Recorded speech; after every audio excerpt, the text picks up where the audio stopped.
We're going to be solving right-angled triangles using trigonometry.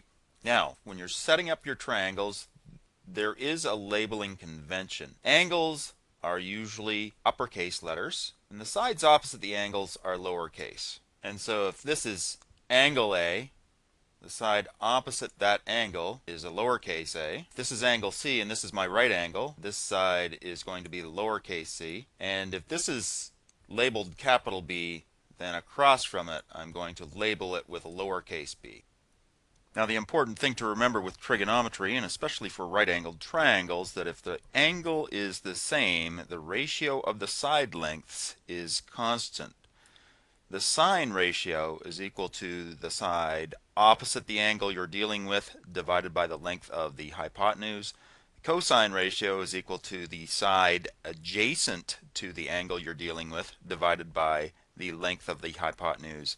And the tangent is equal to the length of the side opposite the angle you're dealing with divided by the length of the side adjacent to the angle.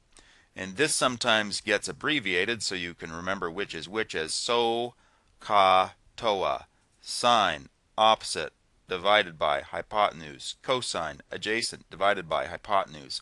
Tangent, opposite, divided by adjacent. And so here's an example problem. I'm told that C is equal to 5 centimeters. A is 40 degrees, and I'm asked to find A. I need to determine which sides are opposite, adjacent, and hypotenuse relative to the angle. And so I'm told that C is 5 centimeters. I can see that C is across from my right angle. That makes it the hypotenuse. I can see that A is the angle I am dealing with, and I'm asked to find A, which is across from the angle, and so it's going to be opposite the angle I'm dealing with. And so if I want to pare down my information, this is what I'm dealing with. Now I need to pick which ratio I have to deal with, and so I can see that I have the side opposite the angle and I have the hypotenuse, and so I'm going to be dealing with SOH sine opposite divided by the hypotenuse.